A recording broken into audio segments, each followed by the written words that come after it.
Success the school के टोली चौकी आसिफ नगर पुरानी हवेली ब्रांचेस में खवातीन के अमले की निगरानी के जरिए लड़कियों की तालीम और तरबियत का नज़म किया गया है। दाखिले जारी है, जल्दी करें।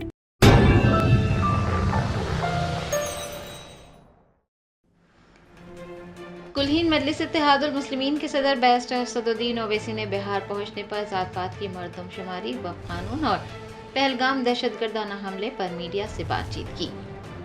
बिहार असम्बली इंतखाबात के पेश नज़र बैरिस्टर असदुद्दीन ओवैसी सदर कुलहीन मजलिस इत्तेहादुल मुस्लिमीन जुमा को 2 रोज़ा दौरे पर बिहार पहुंचे। उन्होंने सहाफ़ियों से बात करते हुए कहा कि उनकी पार्टी कास्ट सेंसस का तवील अरसे से मुतालबा करती रही है। कास्ट सेंसस होगा तो ये पता चलेगा कि किसको कितना फायदा हो रहा है। सदर मजलिस ने जातों के सर्वे को जरूरी करार देते हुए बीजेपी से कहा कि वो सर्वे के आगाज और उसके निफाज का वक्त बता दें। हैदराबाद एमपी ने वक्फ कानून पर तबसरा करते हुए कहा कि हुकूमत ने जो कानून बनाया है वो गलत है और दस्तूरी हुकूक के खिलाफ है।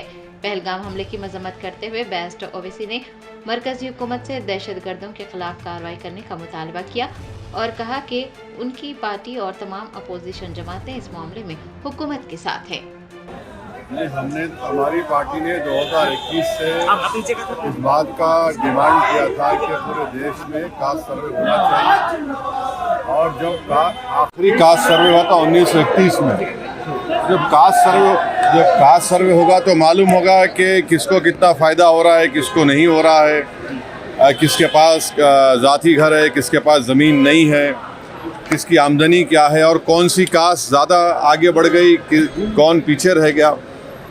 तो ये बहुत ज़रूरी है और हम बीजेपी से एक ही बात कहेंगे और एनडीए से कहेंगे कि आप टाइमलाइन बता दीजिए, कब शुरू होगा, कब ख़त्म होगा और इसको लागू कब किया जाएगा। क्या ये 2029 के पार्लियामेंट के चुनाव से पहले होगा या नहीं होगा। और दूसरी बात ये है कि पसमानदा मुसलमानों के लिए उनकी क्या स्थिति है, ज़मीनी हकीकत सबको मालूम हो जाएगी क्योंकि वो पसमानदा हैं। जो गैर पसमानदा मुसलमान हैं वो कितने उनकी हालत कितने ख़राब हैं, तो ये सब मालूम होगा, ज़रूरी है।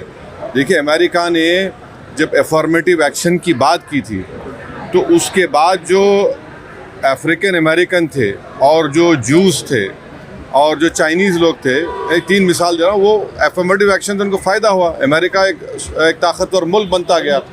तो ये भारत के लिए भी ज़रूरी है कि इस तरह का सेंसस हो और उसके बाद जो इक़दामात या स्टेप्स लेना पड़ेगा वो लेना पड़ेगा। सर वक़्फ़ को लेके बंगाल में बवाल हो रहा है, क्या बोलिएगा? वक़्फ़ को लेके बंगाल में क्या बवाल हो रहा है? नहीं, देखिए, हिंसा नहीं होनी चाहिए। एक गलत कानून बीजेपी ने बनाया है जो कॉन्स्टिट्यूशन के फंडामेंटल राइट्स के ख़िलाफ़ है और all India Muslim personal law board ने इस कानून के ख़िलाफ़ बकरीद तक के प्रोटेस्ट का ऐलान किया है। हमारी पार्टी उस प्रोटेस्ट में हिस्सा ले रही है और हम उस कानून के ख़िलाफ़ हैं। सर, ये जो टेरर अटैक हुआ, काफ़ी सारा बयान आया, हालांकि कल अमित शाह का भी एक बयान आया, चुन चुन के जो है मारेंगे, आपने भी कहा। तो क्या लगता है सर, हालांकि अमेरिका का जो वाइस प्रेसिडेंट है उनका भी सपोर्ट कल भी देखा गया है, उन्होंने ट्वीट के माध्यम से बोला है कि अमेरिका का पूरा सपोर्ट इंडिया के साथ है। नहीं, पूरा अपोजिशन पार्टी प्रधानमंत्री नरेंद्र मोदी को इस आतंकवादी हमले में जो लोग ज़िम्मेदार है, जिस मुल्क के से आए ये लोग, हम सब ने उस ऑल पार्टी मीटिंग में कहा कि हम आपके साथ हैं, आप उनके ख़िलाफ़ एक्शन लीजिए, कड़ी से कड़ी एक्शन लीजिए ताकि जो पीड़ित परिवार है उनको इंसाफ मिल सके।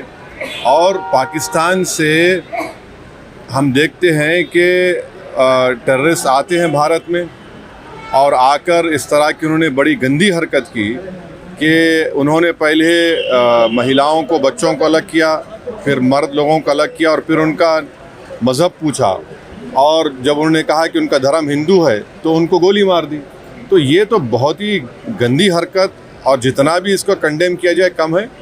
हम फिर से कहते हैं कि भारत सरकार को, उन परिवारों को, बल्कि देश ये जानना चाहता है कि उन आतंकवादियों को और उन आतंकवादियों को जो मुल्क पाकिस्तान सपोर्ट कर रहा है उनके ख़िलाफ़ भारत सरकार अपने तरीके से जो एक्शन लेना चाहती है ले, हम तो सपोर्ट करेंगे।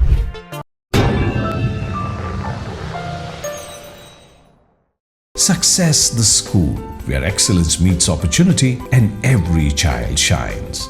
Log on to our website www.successinstitutions.com.